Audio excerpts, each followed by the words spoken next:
Madame, monsieur, bonsoir et bienvenue. Jacques Aristide en direct de Washington. Content de vous retrouver dans Le Monde aujourd'hui. Les titres que nous allons développer ce soir. Kinshasa dit accepter de libérer 2 militaires rwandais détenus. Une annonce intervenue après des entretiens entre le chef de l'État congolais Félix Tshisekedi et son homologue angolais Joao Lourenço qui tente d'apaiser les tensions entre la RD Congo et le Rwanda. Détails et décryptage à venir en début de journal. Au Sénégal, coup d'envoi des travaux de la toute première usine de dessalement du pays. Elle doit aider à mettre fin aux coupures d'eau qui empoisonnent la vie des Dakarois. Mais le projet attire les critiques du mouvement citoyen Y en a marre. Et nous ferons un saut au Togo également. Là-bas, une jeune entrepreneur s'est lancée dans la production de fruits séchés biologiques, une filière qui a le vent en poupe, mais elle veut surtout contribuer à la liberté économique des femmes, comme nous le verrons dans le reportage d'Amen Assignon un peu plus tard. La communauté internationale se dit inquiète de la montée des tensions entre la République démocratique du Congo et le Rwanda. Après l'Union africaine, l'ONU appelle les deux pays au dialogue. Ces derniers jours, Kinshasa et Kigali échangent des accusations d'aide à des groupes armés. Mais petite détente aujourd'hui, le gouvernement congolais a accepté de libérer 2 militaires rwandais détenus sur son territoire. Le point avec Abdourahmane Dia. L'annonce de cette libération a été faite par le président angolais Joao Lourenço à la suite d'entretiens avec son homologue congolais Félix Tshisekedi. C'est une mesure destinée à aider à réduire la tension dans les relations entre les deux pays, a ajouté Luanda, chargé par l'Union africaine de mener la médiation entre Kigali et Kinshasa. Le président Lourenço s'est également entretenu par visioconférence avec le président rwandais Paul Kagame, a aussi déclaré Luanda. Le Rwanda avait déclaré que ces 2 soldats qui faisaient partie d'une patrouille avaient été enlevés par des rebelles des forces démocratiques de libération du Rwanda hostiles à Kigali. Mais pour la RDC, leur arrestation en territoire congolais est la preuve du soutien rwandais aux rebelles du M23 qui ont repris leurs attaques depuis fin 2021. Une accusation rejetée par Kigali. Il n'y a pas de présence de soldats rwandais en RDC. Et à partir de là, il ne peut y avoir de collaboration avec aucune autre force présente dans l'est de la RDC s'il n'y a pas de présence de soldats rwandais. Pendant que l'Union africaine tente de calmer le jeu, à New York aussi, les membres du Conseil de sécurité ont appelé au calme et exprimé leur inquiétude. La sous-secrétaire générale aux affaires politiques et de consolidation de la paix, Martha Akia-Pobi, a indiqué qu'au vu des accusations mutuelles, il était important de retourner à la table des négociations et de rétablir la confiance entre les deux parties. Elle a demandé au Conseil de sécurité d'appuyer les efforts régionaux en cours et d'aider la RDC à continuer à discuter avec les différents groupes armés opérant dans l'est de son territoire, tout en soutenant le processus de désarmement et de démobilisation.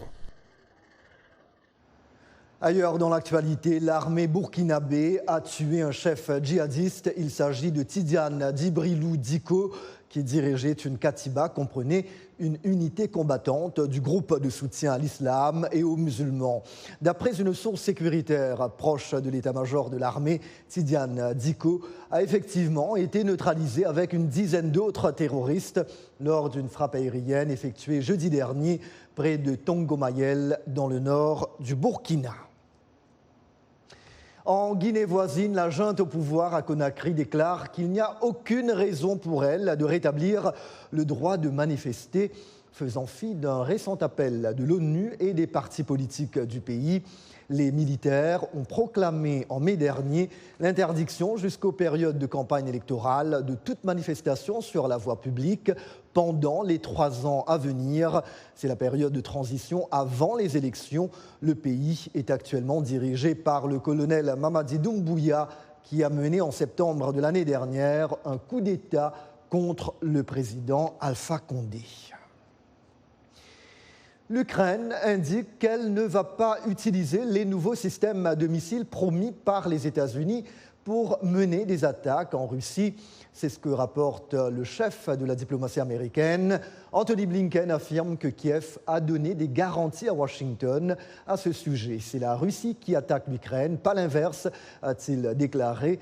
Le secrétaire d'État américain répondait aux accusations du Kremlin qui critique la fourniture de ces nouvelles armes américaines telles que révélées hier par le président Joe Biden, qui a toutefois maintenu ne pas donner à l'Ukraine les moyens de frapper en dehors de ses frontières.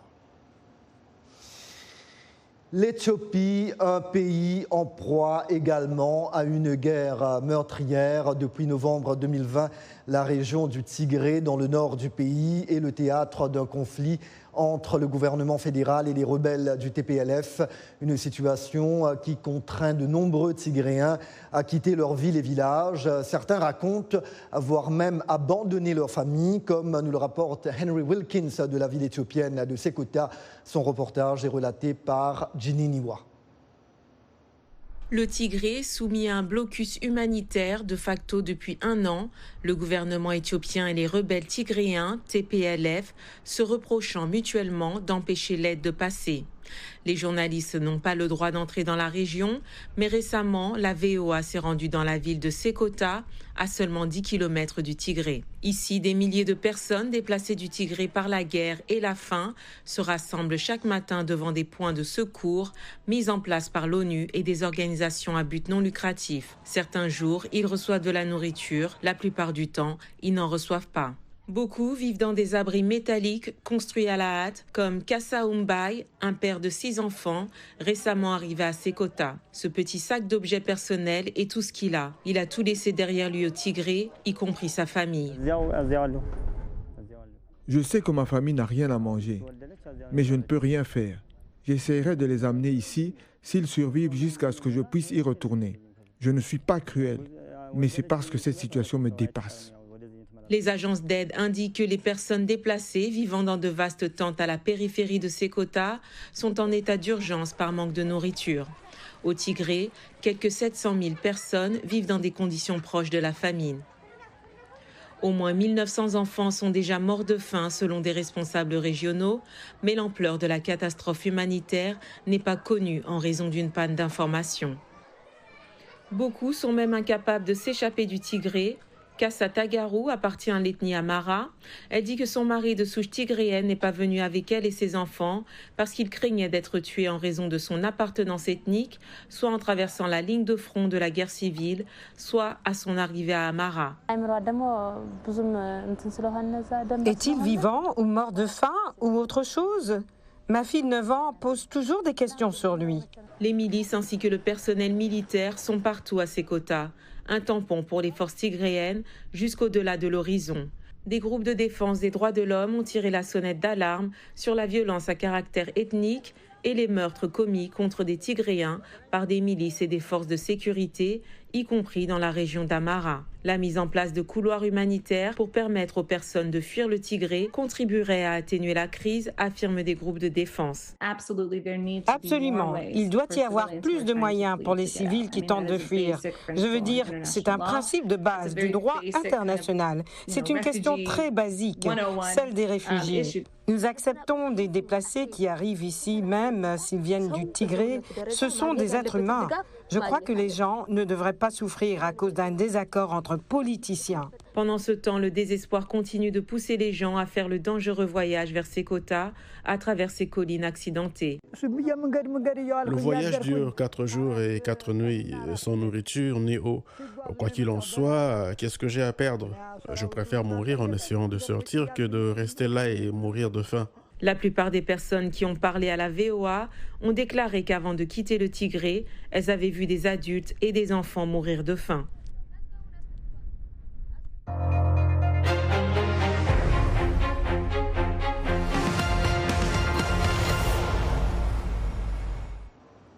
Washington est d'avis que la guerre en Ukraine peut durer encore de nombreux mois.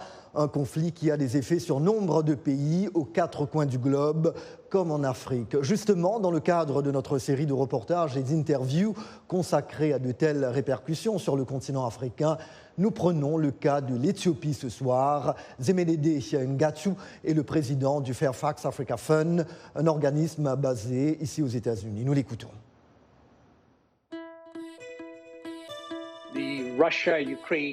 Le conflit russo-ukrainien a touché pratiquement tous les pays du monde et plus particulièrement les pays africains et dans ce cas l'Éthiopie.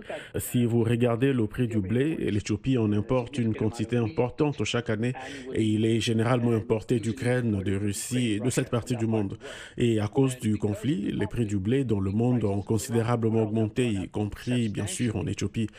Deuxièmement, si vous regardez les prix du pétrole, je veux dire que le pétrole d'avant le conflit se vendait à environ 75 à 80 $ le baril. Aujourd'hui, il s'est arrêté à plus de 100 $ le baril. Troisièmement, les engrains. Le gouvernement a envisagé d'importer environ 19 millions de quintaux d'engrains cette année. Ils ont déjà signalé environ 80 à 85%, mais à des prix beaucoup plus élevés. Ils ont doublé les prix de l'année dernière.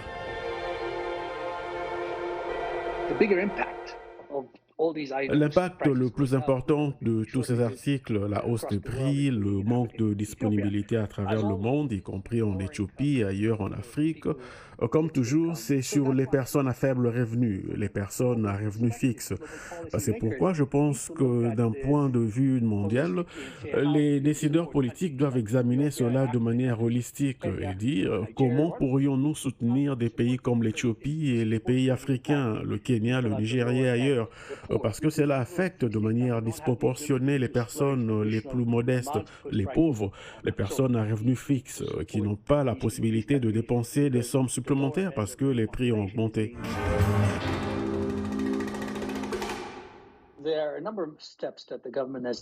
gouvernement prend ou a déjà pris un certain nombre de mesures pour atténuer ce genre de problèmes, ce que j'appelle des problèmes importés. La première est la suivante. L'Éthiopie est un gros importateur de blé, mais elle avait déjà une stratégie avant la crise russo-ukrainienne pour arrêter d'importer dans les 2 ou 3 prochaines années. Et c'est tout à fait réalisable parce que l'Éthiopie dispose d'immenses terres arables pour produire cela. Du côté du carburant, l'Éthiopie ne produit pas de pétrole, mais ce que le gouvernement a fait, c'est qu'il subventionne le carburant, surtout pour les personnes à faible revenu, les personnes à revenu fixe. Donc cela va continuer. Cependant, parce que l'Éthiopie est riche en énergie et en énergie non fossile, 99% du carburant éthiopien aujourd'hui provient d'énergie renouvelable, hydro, solaire, éolien, géothermique, et il peut effectivement accélérer sa migration vers les véhicules électriques et en grande consommation d'électricité. Et c'est faisable. Par exemple, si vous regardez le réseau ferroviaire en Éthiopie d'aujourd'hui, il fonctionne à 100% à l'électricité, ce qui est très rare en Afrique. Je voudrais regarder ce conflit en Europe avec une doublure argentée, ce qui signifie qu'il accélérera les stratégies déjà planifiées et leur mise en œuvre. Et je pense que ce sera le côté plein d'espoir de ce conflit. Les tensions entre la RDC et le Rwanda, je vous en parlais au début de ce journal, une actualité que nous allons maintenant éplucher avec l'invité du journal, Eddy Sango. Bonsoir et bienvenue dans le studio 52 de La Voix de l'Amérique. Bonsoir Jacques. Bonsoir. Vous êtes membre de la rédaction Lingala de la VOA. Alors Eddy, d'emblée, pouvez-vous nous rappeler ce qui est à l'origine de cette nouvelle querelle diplomatique entre Kigali et Kinshasa? Évidemment, c'est cette reprise des affrontements des M23, les rebelles congolais qui sont accusés d'être soupçonnés d'être supportés, appuyés par le Rwanda, par le gouvernement de Kinshasa. Et ce qui a fait déborder la VAD, vous le savez, c'est les 2 militaires rwandais que l'armée congolaise a attrapés dans les combats, mais aussi l'armement qu'on suppose être venant du côté du Rwanda. L'ONU, l'Union africaine, le chef de l'État angolais Joao Lourenço, des efforts sont donc en cours pour apaiser les tensions. Un tête-à-tête est-il prévu entre les dirigeants rwandais et congolais, Eddy ? Évidemment, hier déjà, le président congolais, Félix Tshisekedi, a été à Luanda où il a parlé avec João Lourenço. Et João Lourenço, qui est le président de la CIRLJ, c'est-à-dire la Conférence internationale des États des Grands Lacs, a parlé par visioconférence avec Paul Kagame. Et les deux ont convenu d'avoir un tête-à-tête entre Félix Tshisekedi et Paul Kagame, mais les jours n'est pas encore déterminé. Ça sera sûrement dans les jours qui suivent. Donc on attendra pour voir Eddy. Et en même temps, j'ai vu tout à l'heure qu'il y a eu des centaines de personnes qui ont de nouveau manifesté contre le Rwanda aujourd'hui, notamment à Kinshasa et à Bukavu. Évidemment, ces personnes réclament la rupture des liens avec Kigali, accusé de soutien donc à des rebelles. Alors, il y a des accusations mutuelles, bien entendu. Eddy, une fois encore, ce sont des tensions liées à la région de l'Est de la RD Congo, une partie du pays qui est le théâtre de multiples conflits meurtriers depuis des années et des années. Que fait le gouvernement congolais pour tenter de ramener la paix dans cette région meurtrie? Il faut dire que la relaxation de ces deux soldats rwandais est déjà un geste de ce que le gouvernement voudrait faire. Il voudrait la relaxation, mais aussi des négociations ou en fait de discussions franches. Hier, les ministres des Affaires étrangères l'ont dit au Conseil de sécurité. Les deux parties acceptent de se parler, mais le Congo voudrait apporter sur la table des questions qui fâchent, comme par exemple la question des FDLR. Le gouvernement congolais reconnaît que le Rwanda a mené des opérations conjointement avec l'armée congolaise et que les FDLR, comme l'a déclaré d'ailleurs hier le porte-parole de l'armée congolaise, n'existe pratiquement plus et que cette question soit élaguée, écartée de la table et que plutôt le Rwanda accepte de négocier directement avec ses ressortissants qui sont opposants et qui seraient en RDC. En même temps, le gouvernement congolais demande aussi que les Rwandais cessent d'appuyer les rebelles congolais, que ce soit les M23 ou tout autre mouvement, comme l'a dit le ministre des Affaires étrangères hier au Conseil de sécurité. C'est une actualité que nous allons suivre, bien évidemment, Eddy Songo, et vous-même au sein de la rédaction Lingala. Nous les suivons Nous savons que vous avez du pain sur la planche, parce qu'il faut le dire, vous êtes venu nous rejoindre dans ce studio immédiatement après votre journal Lingala. Oh, évidemment, Jacques. Merci beaucoup, nous le couvrons de plus près. Merci. À très bientôt. Tout le plaisir. Merci. Vous allez certainement revenir sur ce plateau. D'accord, merci. S'il vous plaît, n'allez nulle part ailleurs. Le Monde aujourd'hui revient dans une petite minute. Merci.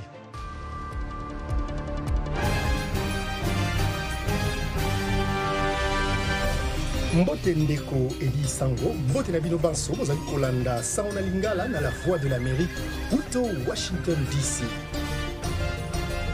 Sango ya Mokili Lelo, c'est votre nouveau rendez-vous d'actualité en Lingala de la Voix de l'Amérique. Tous les jours, de lundi à vendredi, nous vous proposons 2 éditions d'actualité.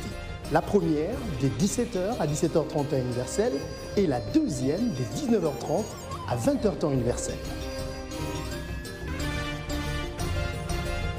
Politique, société, culture, économie, sport. La rédaction Lingala de la Voix de l'Amérique vous donne rendez-vous pour décrypter l'actualité congolaise, africaine et du monde. Sango ya Mokili Lelo, c'est tous les jours, de lundi à vendredi, sur nos ondes et celles de nos stations partenaires, dans l'une des plus belles langues d'Afrique, le Lingala.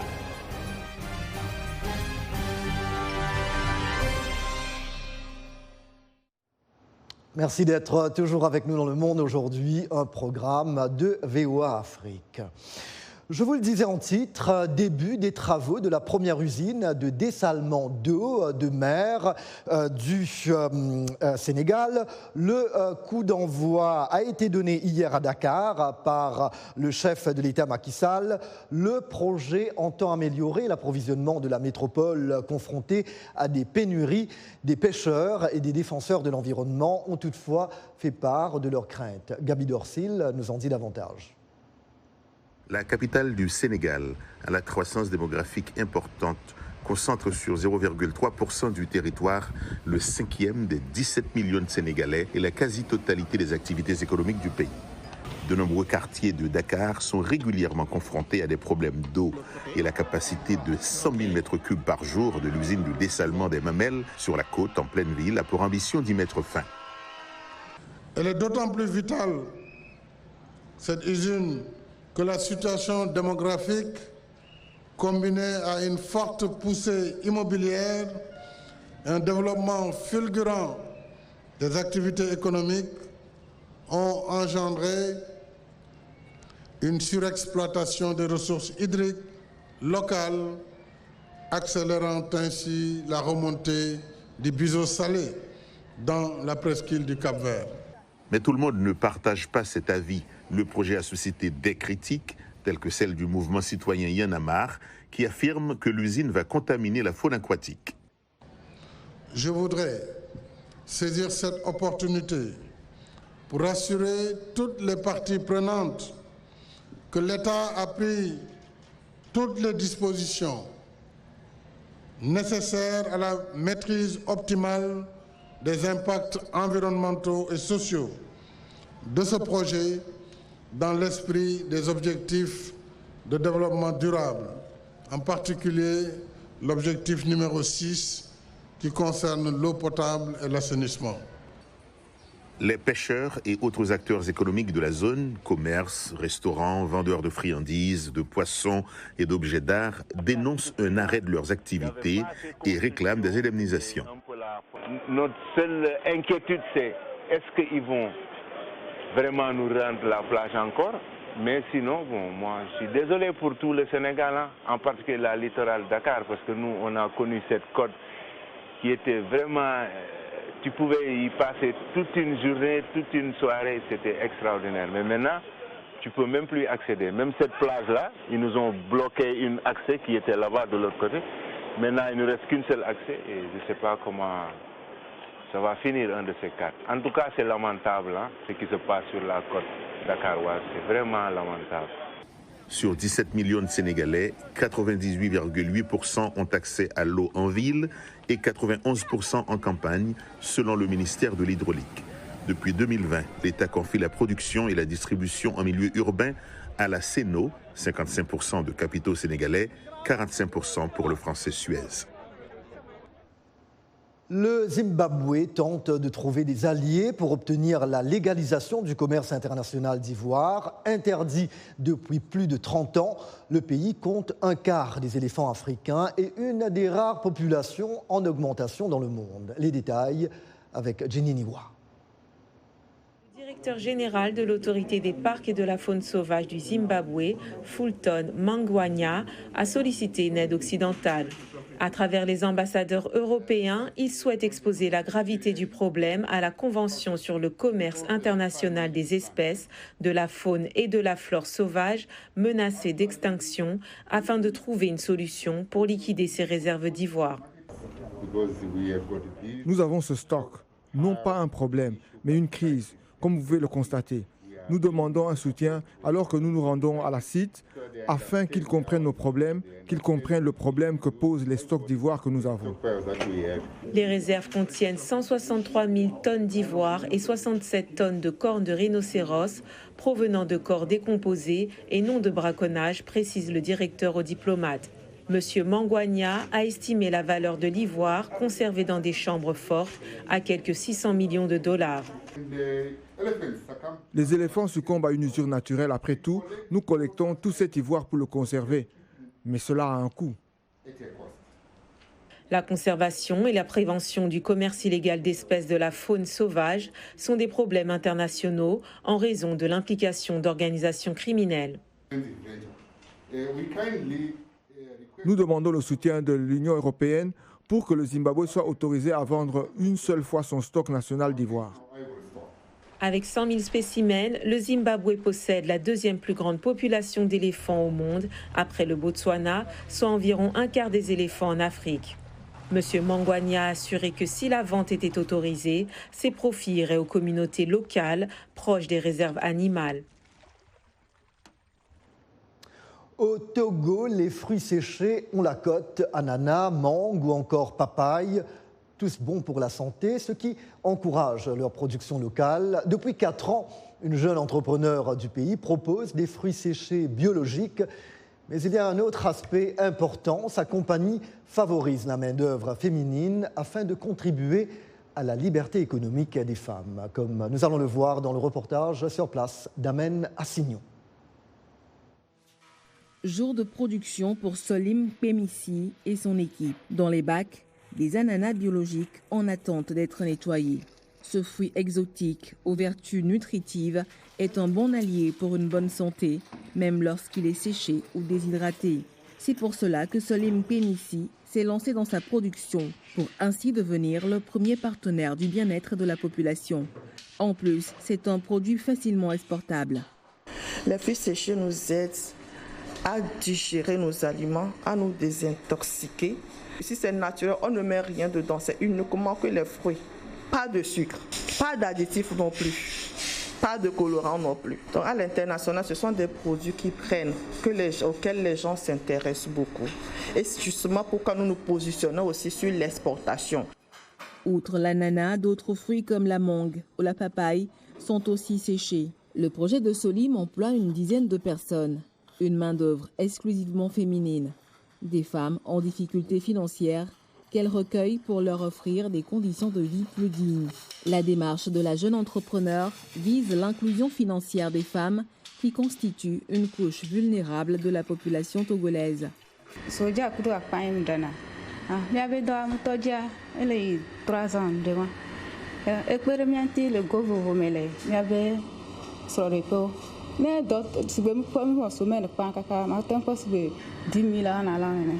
Investir dans les femmes tout en valorisant leur potentiel, des challenges que Solim veut relever. La femme africaine, elle se bat beaucoup. Il y a les enfants, il y a des petits besoins ici et là. Donc à travers ce que je leur paye aussi, j'essaie de faire plus que ce qui est fait ailleurs. Parce que je me dis, il faut que mon activité puisse soutenir une mère de famille. Donc il faut que la femme puisse se prendre en charge, participer à la vie de la famille. Ce projet, qui a donc une portée sociale, vise à contribuer à l'épanouissement et à l'autonomisation des femmes afin que ces dernières puissent véritablement participer à la croissance de l'économie du Togo. Amen Assignon pour VOA Afrique, Lomé. Avec fanfare et fête, les Britanniques fêtent à partir de demain les 70 ans de règne de la reine Elisabeth. Une page d'histoire pour une monarque immensément populaire, mais de plus en plus absente pour raison de santé. Jamais aucun souverain britannique n'a régné aussi longtemps. Il est peu probable qu'un autre atteigne une telle longévité. Le prince héritier Charles a 73 ans, son fils William bientôt 40 ans. La dimension historique et patriotique de ce jubilé de platine s'affiche à travers hommages, magazines commémoratifs, expositions rétrospectives, émissions spéciales, concerts et concours en tout genre. Pour ce long week-end de 4 jours, les rues sont pavoisées avec de grands portraits de la reine, les façades décorées jusque dans les campagnes anglaises et les marchés vendent souvenirs tricolores et vaisselle à son effigie. Les célébrations vont donc débuter demain par la traditionnelle parade militaire annuelle du salut aux couleurs que la reine de 96 ans inspectait jadis à cheval, suivie d'un survol aérien. J'imagine qu'on va y revenir. Et voilà, point final à ce journal. Un grand merci à vous d'avoir été des nôtres ce soir. Rendez-vous dès demain, même heure, même endroit. Merci à tous mes collègues, dont ceux à la régie, Sims Loumami, Sheikh Tsero et notre réalisateur encore une fois ce soir, Elias. C'était Jacques Aristide à Washington. Toute l'équipe se joint à moi pour vous souhaiter une très belle soirée. Prenez bien soin de vous et des autres aussi. À demain. Merci.